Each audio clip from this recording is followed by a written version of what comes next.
Hello YouTube! This is Gensare, and here's my next Versus video. I've recently read Star Wars Darth Plagueis and loved it. If my still continuing review/analyses is any indication. So, to accompany that, I've made this. Yoda versus Darth Plagueis.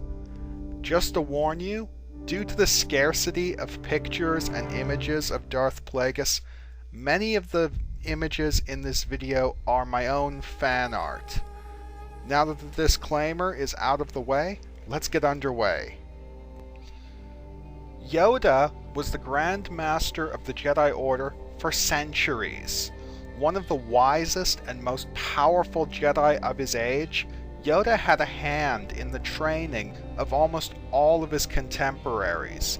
A hardened veteran of the Clone Wars, Yoda was also one of the only survivors of the Great Jedi Purge. He attempted to topple the Galactic Empire by challenging its leader, Dark Lord of the Sith Darth Sidious, but was defeated and forced to flee. He lived out the remainder of his life in exile on Dagobah and trained Luke Skywalker in the Jedi ways before dying of natural causes in 4 ABY. Darth Plagueis was the apprentice of Darth Tenebrous, and was essentially a product of eugenics, the union between his Force-sensitive parents arranged by Tenebrous to produce him. Darth Plagueis assumed mastery of the Sith Order in 67 BBY, tricking his master into being crushed to death during a mining accident on Bal Demnik. Shortly thereafter, Plagueis encountered the powerful Force-sensitive Palpatine and manipulated him into murdering his family before taking him on as his apprentice, dubbing him Darth Sidious. Over the course of the next 12 years, Plagueis and Sidious laid the seeds for the rise of the Empire, planting themselves in the halls of power. However, they nearly succumbed to disaster when Paxtine, a senator whom Plagueis had slighted, attempted to have them assassinated. Plagueis was severely injured, forced to wear a transpirator on his hideously damaged face, though Team was killed by Sidious. Plagueis spent the next 20 years as a recluse, experimenting on the Force and developing his Midi-chlorian manipulation technique. In 33 BBY, Plagueis returned to the galactic stage and set about ensuring Sidious's election as Supreme Chancellor of the Republic. However, once Sidious's victory was assured, Sidious killed him, becoming the new Dark Lord of the Sith. As always, we will start by examining their skills as martial artists and lightsaber duelists. Yoda was one of the greatest lightsaber duelists of his age, and a master of all 7 classical Jedi lightsaber forms. Yoda's preferred form was Ataru, a fast-paced fighting style with a heavy focus on speed and agility.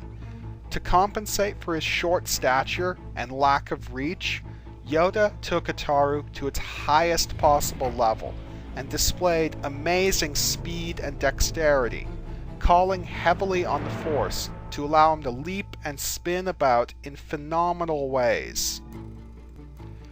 His technique was based around the standard elements of Ataru, the Su-Ma rotations, simply taken to the nth degree. Yoda was highly effective against multiple opponents and shooters, though he was more likely taking advantages of the focuses of the various other forms he has mastered, rather than relying purely on Ataru. Offensively, Yoda is absolutely overwhelming, striking with the supernatural strength and speed afforded to him by the Force. Defensively, he's minimalist in his moves, relying on subtle dodges and efficient parries, backed up by the fact that he's such a small target. While Yoda has used punches and kicks while fighting with his lightsaber, he has never actually used physical combat when unarmed, instead falling back on his Force abilities. Ultimately, Yoda dislikes lightsaber dueling, preferring to find non-violent solutions to conflicts, though when the chips are down, he will not pull any punches. Darth Plagueis was proclaimed a master of lightsaber combat by Darth Tenebrous, though this is a vague designation, given that Plagueis lives in an era of master duelists. Darth Plagueis is known to have practiced Jarkai dual-blade fencing in the past, and has knowledge of Nyman, Terraskaze, and the Sith Dun Mosh tactic. In combat, he tends to rely rather heavily on his force abilities, and is more of a cerebral, scholarly individual than anything else, and generally dislikes lightsaber dueling. The general implication is that Plagueis specializes in Nyman, as it acts as a gateway form to dual-blade fencing, is very much in keeping with his tendency to utilize force abilities in combat, and allows him to maintain a good level of combat ability with relatively little training, given his dislike of lightsaber dueling. In keeping with his knowledge of the Terraskaze martial art, Plagueis was a capable, unarmed combatant, though he relied heavily on his force abilities to empower his body, granting him supernatural strength and speed, rather than relying purely on martial ability. He was highly effective against multiple opponents and shooters, and was also a capable knife fighter and marksman. Plagueis' defense was strong, based around swift blade work to ward off attacks, backed up by sudden body contortions to dodge. In addition to his martial skills, Plagueis also possessed great tactical insight. However, for all his skills, Darth Plagueis dislikes lightsaber dueling, considering it a tedious waste of energy, though he will not hesitate to draw his lightsaber when the chips are down. Overall, Plagueis has demonstrated a high level of skill, superhuman capabilities, but overall he's over-reliant on the Force. I'll have to give Yoda the edge as a martial artist and lightsaber duelist, as he has much greater skill than his opponent, and is more willing to draw his blade than Plagueis, who prefers to rely on Force abilities in any case. And now to their physical capabilities. While Yoda is a member of an extremely long-lived species, he is still near the end of his life, and is accordingly saddled with many of the infirmities of old age. He suffers from crippling arthritis and joint pain, and experiences noticeable difficulty with walking, demonstrating an irregular, limping gait, and relying heavily on his cane to maintain his mobility. In addition, he is of extremely short stature, and while this makes him a small target, it also drastically limits his reach and leverage. Yoda is heavily reliant on the Force Valor ability to compensate for his physical shortcomings, though this reliance negatively affects his stamina. Darth Plagueis is a moon over a century in age, but he is still in extremely good health, and continues to demonstrate great flexibility and strength. As a moon, he is much taller than a human, and accordingly has greater reach and leverage. His physiology includes 3 hearts, which allows Plagueis to continue fighting even after traumatic injury. Plagueis has suffered some dark side degradation, and displays the yellow eyes and deathly pale complexion common to Sith Lords, but the degree to which his physical abilities are impaired, if at all, is unknown. Due to the injuries he sustained to his face and neck when he was attacked by assassins, Plagueis is forced to wear a transpirator implanted into his face to breathe.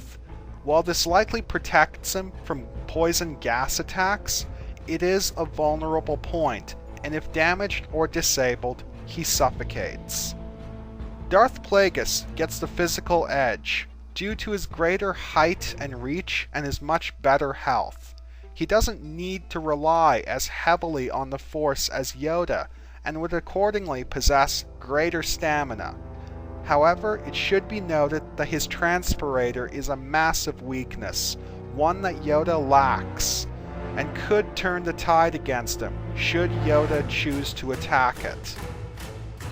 And now we examine their abilities as Force wielders. Yoda was the greatest Jedi Master of his day and had over 800 years of experience as a Force wielder. His telekinetic abilities were highly advanced, and he was able to move extremely large objects, seemingly with no upper limit, though larger objects seemed to call for more concentration and effort on his part. However, he seems limited in the number of objects he can lift and manipulate at any one time, dependent on the size and weight of the objects he is attempting to manipulate.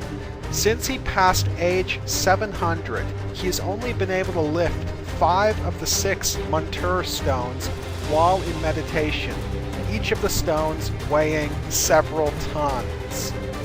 However, while he is limited in the number of heavy objects he can influence, he throws about smaller ones with consummate ease, and when given time to focus and concentrate, he has even influenced hundreds at a time. During the Battle of Coruscant, he forced entire ranks of droids back into their transports before forcing the transports themselves to collide with one another. Yoda's combative applications of telekinesis were also powerful and overwhelming, and he has used Force waves to destroy entire armies.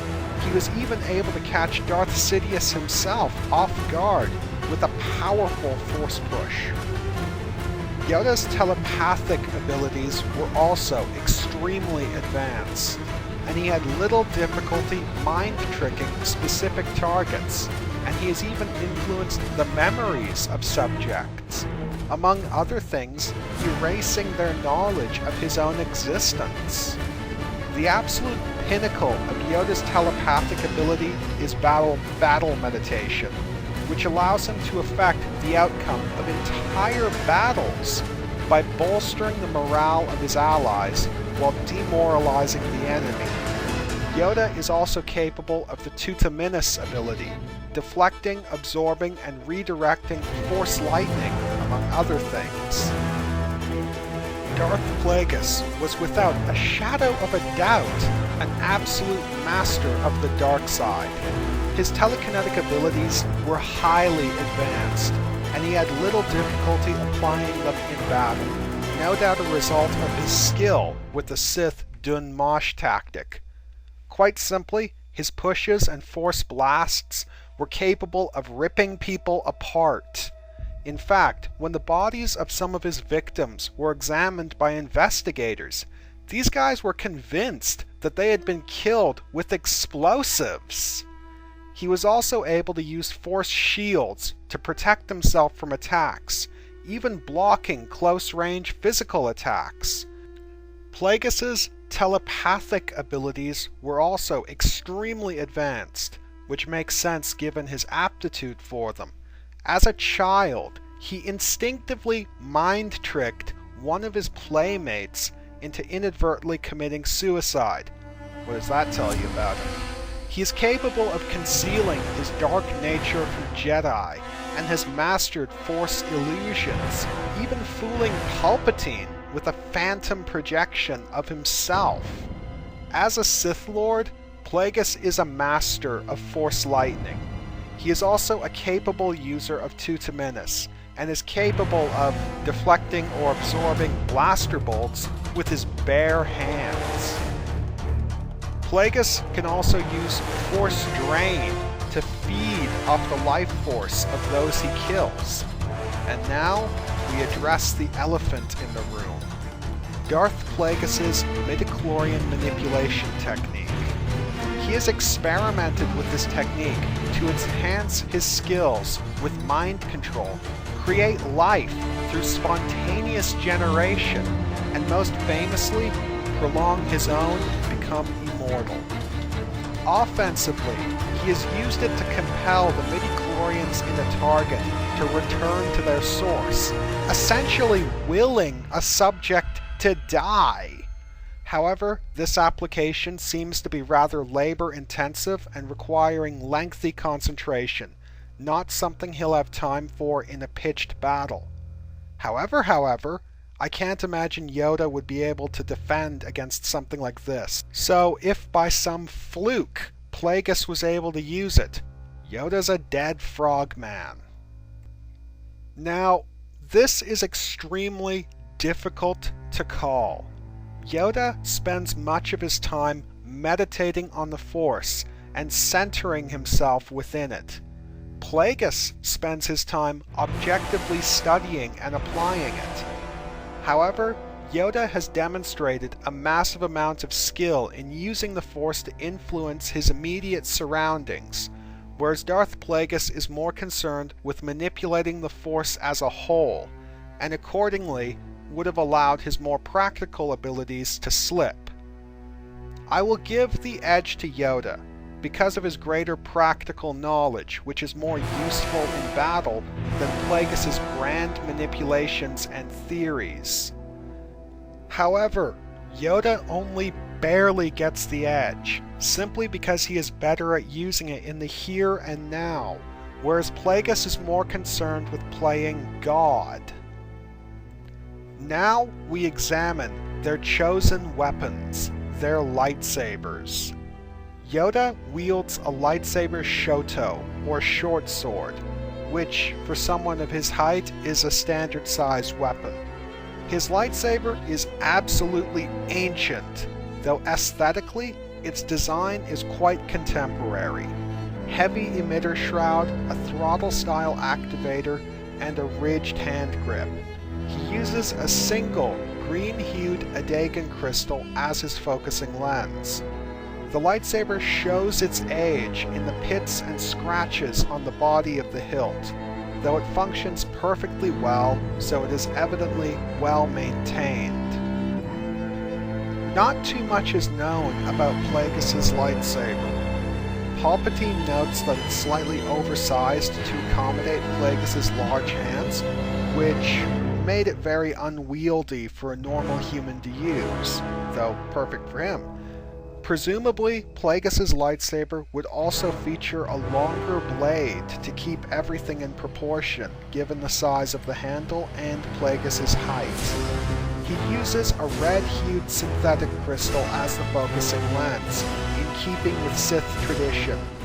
Accordingly, his lightsaber has greater cutting power at the expense of some of its maneuverability. Though if Plagueis has trained with this weapon all his life, he would be able to compensate. While a short sword allows a normal-sized being greater blade control, this benefit is not afforded to Yoda, as the weapon is of standard size for him.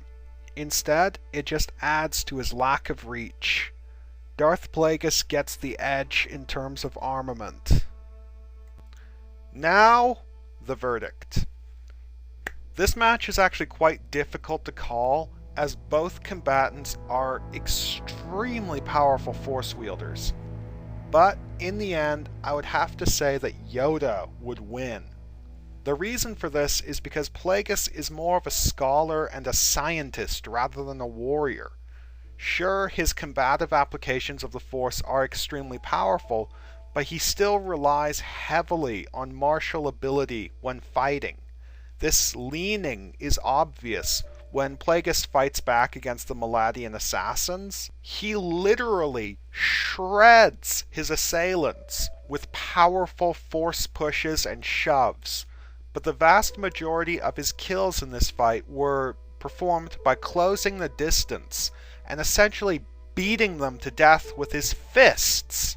And this trend is displayed in practically all of his fights, with the Force merely backing up his physical abilities and lightsaber attacks.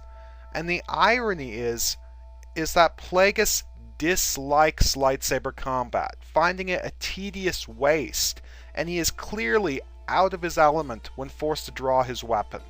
Yoda, on the other hand, has no such reluctance or disadvantage, beyond his ingrained aversion to violence.